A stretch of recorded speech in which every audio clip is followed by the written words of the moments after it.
my story, and it's the truth. I'm here.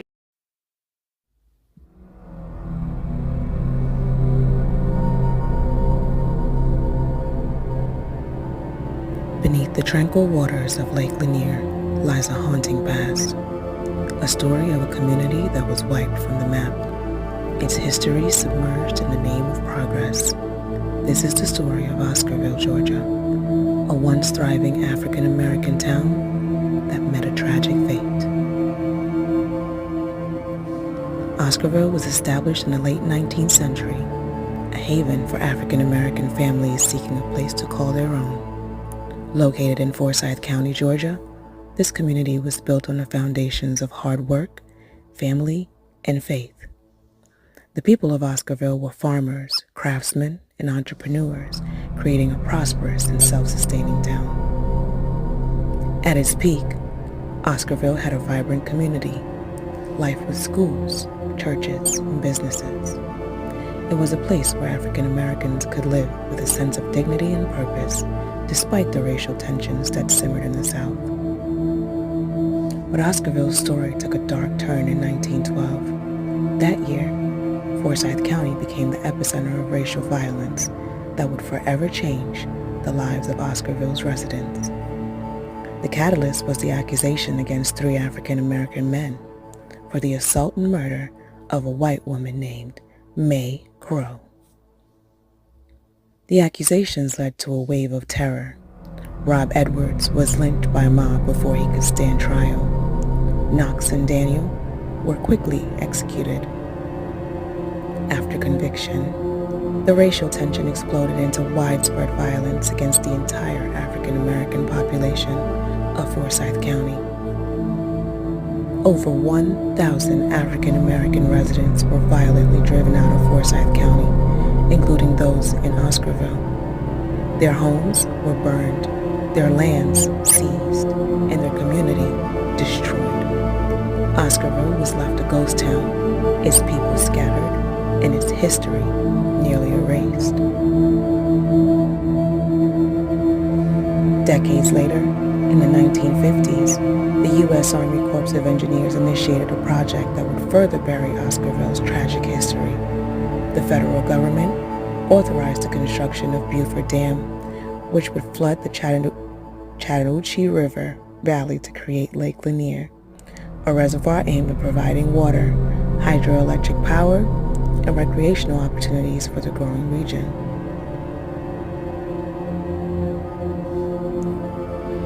The creation of Lake Lanier required the displacement of several communities, but none were as significant as Oscarville. The remnants of the town, buildings, roads, cemeteries were submerged under what would become one of Georgia's largest lakes. To this day, beneath the surface of Lake Lanier lie the forgotten remnants of Oscarville, a town whose memory has been drowned, but whose story must not be forgotten.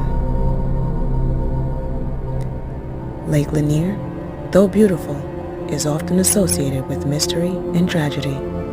Over the years, it has gained a reputation for being haunted, with many locals and visitors reporting strange occurrences and a sense of unease. Some believe that the restless spirits of Oscarville's displaced residents still linger, seeking justice or simply to be remembered. Listen to these first-hand accounts of people who have experienced real hauntings at Lake Lanier. Enjoy. I tried to stitch this lady video, but TikTok didn't let me, but I'm gonna still tell my story, okay? This is about Lake Lanier, 6 to 7 years ago. I went, my friend invited me. I didn't know these people, but I went anyway. It was good vibes, right? It was like one of those days where it's like too perfect, like scary perfect. Like everything was just flowing. We on yachts, we drinking Hennessy, like we cheersing. It gets so good, people start jumping in the water, y'all. This one things go for a turn. So it's like 4 people in there. Everybody gets out except for this one girl. She's swimming or whatever. And she starts to struggle and look at us, and we're like, oh my God, she's drowning. Like, somebody help her. So this one guy, he's pretty lit, but he's like, nah, to swim real good, blah, blah, blah, blah. All right. So he jumps in. So we thinking, okay, he gonna save her. And he does, okay? He does save her. She gets back on the boat. But he didn't get back on the boat. And I'm like, what's going on? I kid you not. There's a button down there at Lake Lanier. Like a little button that they push. And must be cameras. Because, baby, when I say people drown at a certain time, and that water was just swirling so hard, more than ever. And it was that one little area. Something's going on down there.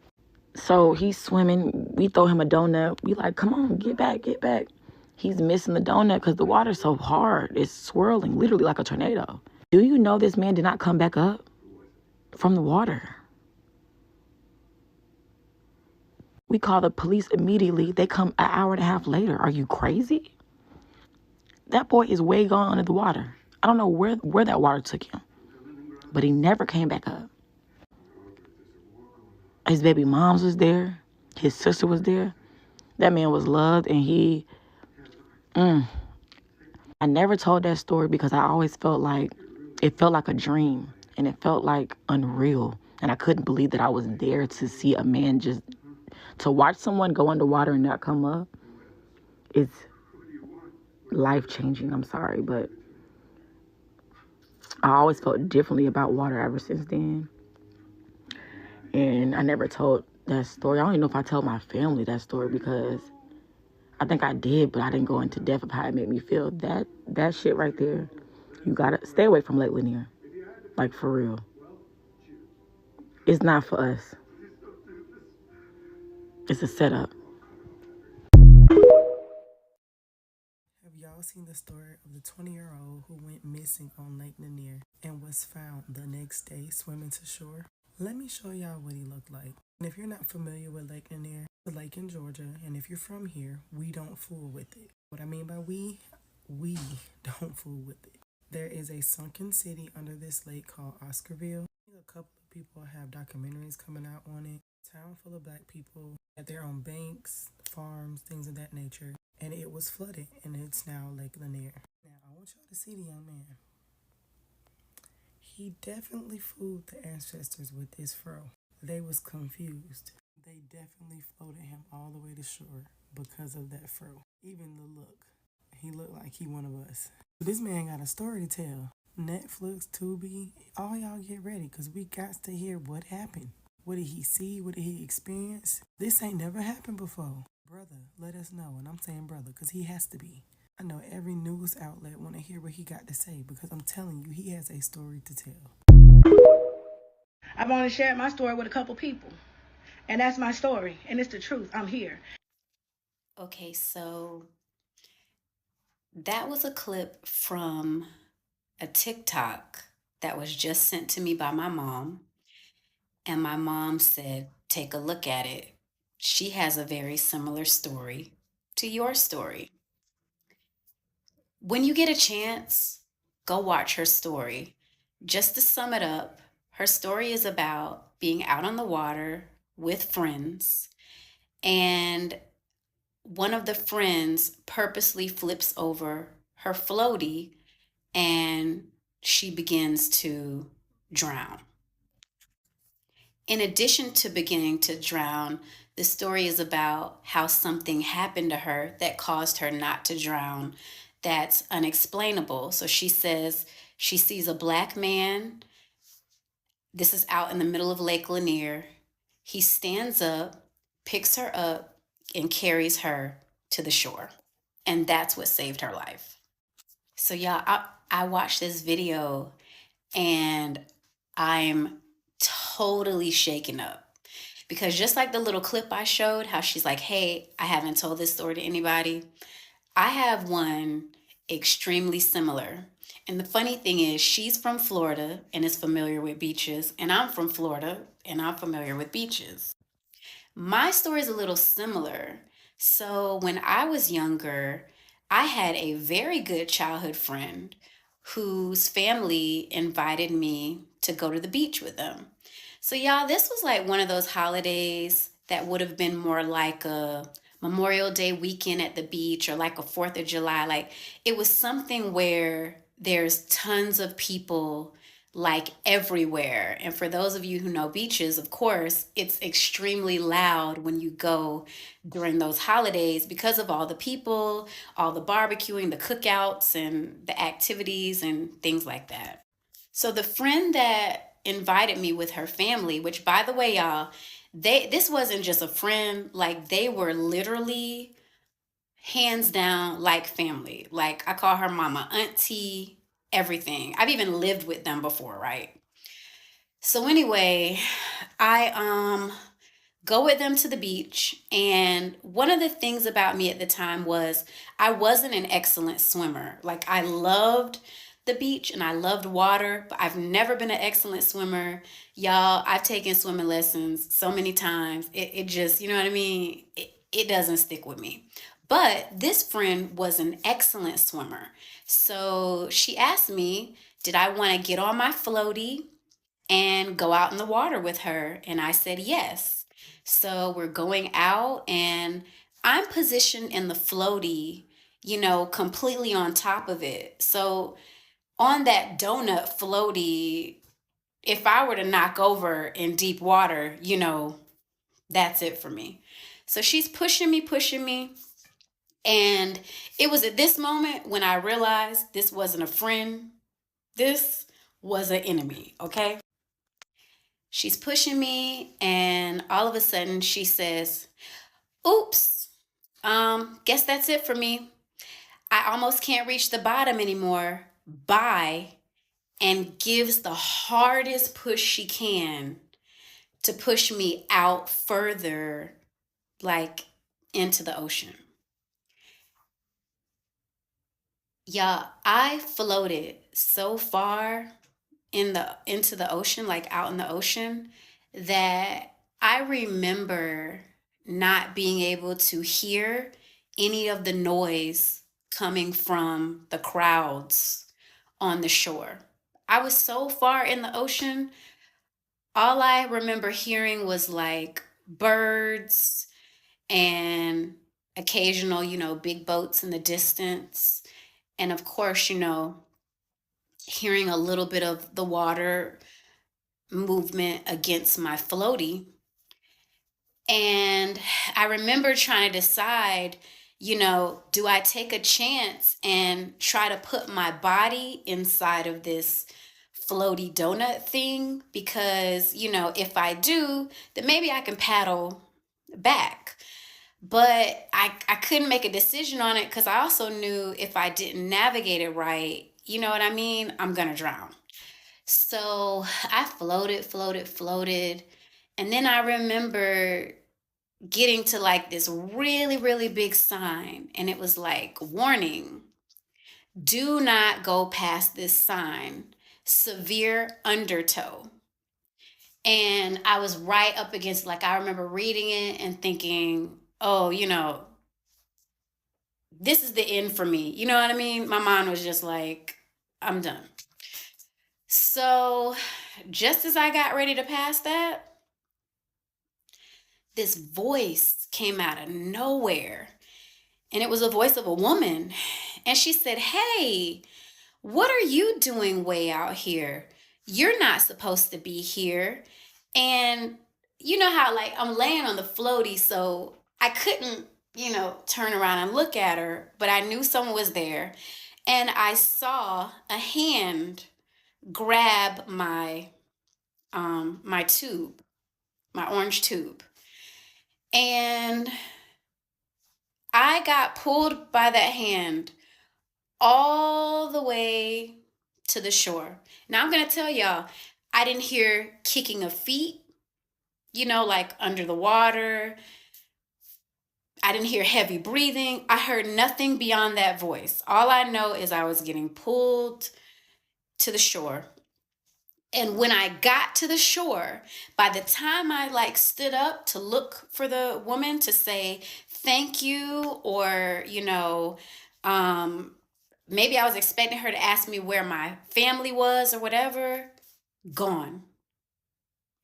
The lady disappeared. I didn't see footprints. I didn't see anybody else go to the ocean or any other direction, like she disappeared. So at that moment, I remember thinking, okay, now I have to find my friend's family who I came here with, because I'm surrounded by thousands of people. I don't know what part, of the shore I've got pulled back into. I have no idea. That was before cell phones, right? This was in the 90s, just like the woman in the clip, the 90s, probably even 97, to be honest, probably the same year. So I, some kind of way, navigate back to find my friend and her family. When I get there, y'all, the look on my friend's face when I walked up, I'll never forget it. She was sitting there getting ready to take a bite out of like a hot dog, and her mouth dropped. The look on her face was like, oh my God, like, you're still alive? Her family was saying, hey, where have you been? We've been looking for you. You've been gone for hours. What happened? Where'd you go? We didn't know what happened, blah, blah, blah. She didn't say a word, y'all. She looked at me like she saw a ghost. She was scared, and I was scared, because I was thinking, whoa, she just tried to kill me. And now I have to ride back with the killer. And I don't feel comfortable telling the family she just tried to kill me. And if I would have gotten killed, she would have been front and center at my funeral, getting consoled by my mom and my dad and by her family, thinking she was my great friend. So it took me years to tell that story to my parents. I probably just told them that story probably 4 years ago, and both of them were shocked and could not believe it. And I say that to say, the video before, I'm not saying what saved me was a mermaid. I'm not saying that. I don't know if it was a mermaid. I don't know if it was an angel. I don't know what it was, but it was definitely something out of this world that recognized I have a purpose for my life, and I was not supposed to die that day, especially at the hands of a friend who hated me. Be safe, y'all. Learn how to swim and stay off those floaties. Okay, surviving Lake Lanier. It was 1997. I went to the Brunswick Dark Course Center in January. So it would have been June, July, when they took us on a field trip to Lake Lanier, like a field day. It was like a whole day thing. And I had a friend of mine who asked me if I would go out on the water or the floaty with her. Now, mind you, she's from Tennessee. I'm from Florida. I'm from the beach, okay? So I told her, yeah, I would go out there with her and Sammy Dredd. But he had to assure me that he could swim, which he did. She couldn't swim either. But we both did go out there trusting that if something happened, that he had us, okay? So we go out on the float. We having a good time, We out there sneaking and burning one. We having a great time. And then all of a sudden, this dude that me and Twin, we call him the Demon, because every time we smoked with him, which was maybe 2 times before this particular day, he started looking like a demon after we smoked. So we started calling him Demon. So he came out there and was like, don't play because we can't swim. So he was like, okay, whatever. Went under the water as if he was about to swim away. Went underneath the float and came under the float and knocked both of us off the float. Now, this is where it gets weird. Not weird, but this is where it really goes down. Okay, so I go underneath the water. And I can't tell you exactly what my thoughts were as I was falling off of the float into the water. But the moment my head went under the water, there was not a feeling of, or a thought of, oh my God, I'm drowning. It was like instantly, wow, it's trees down here. It is freaking trees under here. And then I heard a voice. Plain as day. It sounded just like me. And it said, Chastity, you're under the water. And I said to myself, of course not out of my mouth because I was under the water, not like this, Lord. In that moment, I heard instructions, which was to take my hands, do them like this, and do the action of maybe of flying. So I did that with both of my hands, and I out of the water. When I came out of the water, I yelled while looking around, my feet won't touch the ground, and boosh. Whew, excuse me, y'all. Back under the water. Again, as soon as I got back under the water, man, I'm telling you, there was not a thought of fear. It was not a thought of, oh my God, I'm drowning. It was, wow, there really is trees under here. And then in that moment, I can't tell you, all I can tell you is somebody picked me up out the water and walked me to the shore. All the movies,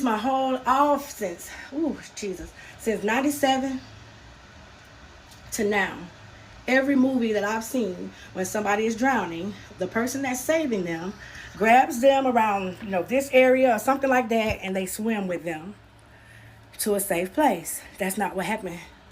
Nobody swam with me nowhere. Somebody, a black man, picked me up, carried me out of the water, and set me on the shore. I don't owe you a lie because I don't know you.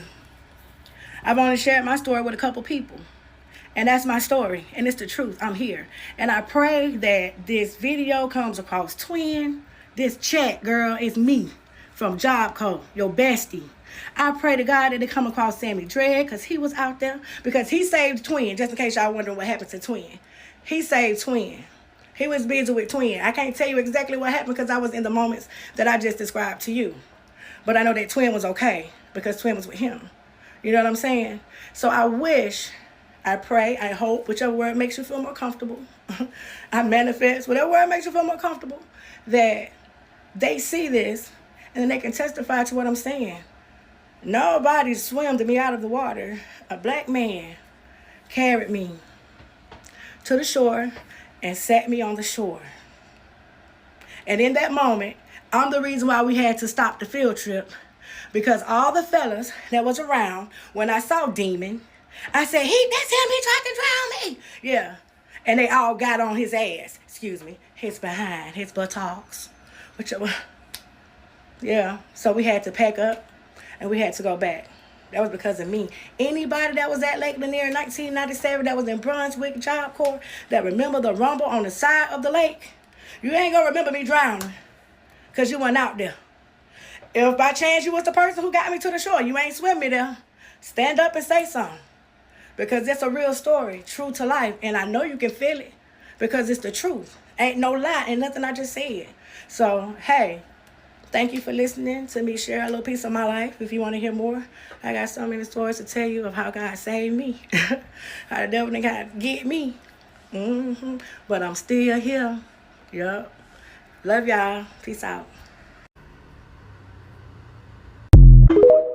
Let's talk about some more freak accidents that has happened over the years at Lake Lanier. The ex-wife of R&B singer Usher, Tamika Foster, lost her son here a few years back, and the whole situation is just so tragic. To the point where she even made a petition, and she's had over 3,000 signatures. I'm sure there's more now. But in hopes of draining, cleaning, and restoring this lake. And in hopes of when the massive lake is completely drained, officials can safely remove hazardous materials to improve safety measures at this lake and to ensure the well-beings of all individuals. And that's because in 2012, almost 12 years ago, she lost her 11-year-old son due to a freak jet ski accident. Now at the time, the 11-year-old boy, Kyle Glover, was floating on an inner tube when a jet ski driven by a family friend crashed into him. And he was declared brain dead and spent weeks in the hospital due to his injuries. And sadly, he later passed. Now, this whole case is so sad because just think, you're just, on the lake with your family and your friends and you're just trying to have a good time, and then this freak accident just happens. And the family friend that made a mistake and crashed into him, name was Jeffrey Hubbard, and he was convicted of several charges, including homicide by vessel, sentenced to serve 4 years in prison and 15 years on probation. Now, this happened in 2012, so I'm assuming that he's out now. But this is not the first, and it probably won't be the last freak accident that has happened on this lake. Heavy traffic on the lake has resulted in hundreds of boat collisions in the past 3 decades. So there has been over 200 deaths and accidents on this lake. And people think that it's because it is haunted due to the deep-rooted history that has taken place on this lake. Now, if y'all are out on this lake, please be cautious. And I know y'all be like, oh my gosh, like I go on this lake all the time and nothing happens. All right, that's cool. But just keep it safe always, because there's just been a lot of history of accidents that has happened on this lake. And I know it's summertime and people want to be out on the water, but be cautious because this stuff is very much real. A 23-year-old man drowned while swimming in the lake this weekend. It's the third drowning there since July, with more people expected to head to the lake for Labor Day weekend. It's the only time I come now. It's just, gotten a bit too crowded for me on the weekends. And anytime he does go out, he says he keeps certain things in mind. Even on the dock or the ramp, wear your life jacket. That's number one. You just have to keep your head up, watch other boaters, don't drink, and you'll be okay. On Saturday, Georgia Department of Natural Resources officials say 23-year-old Edgar Stephen Cruz Martinez swam in the lake at Lanier Park, but never resurfaced. Game wardens found his body in 10 feet of water. 2 other men died after swimming in the lake on July 31st, and another man was electrocuted after jumping off a dock on July 27th. Game wardens say there are a number of different safety risks people can encounter anytime they enter the water. The Department of Natural Resources, more than 200 people have died here at Lake Lanier since 1994.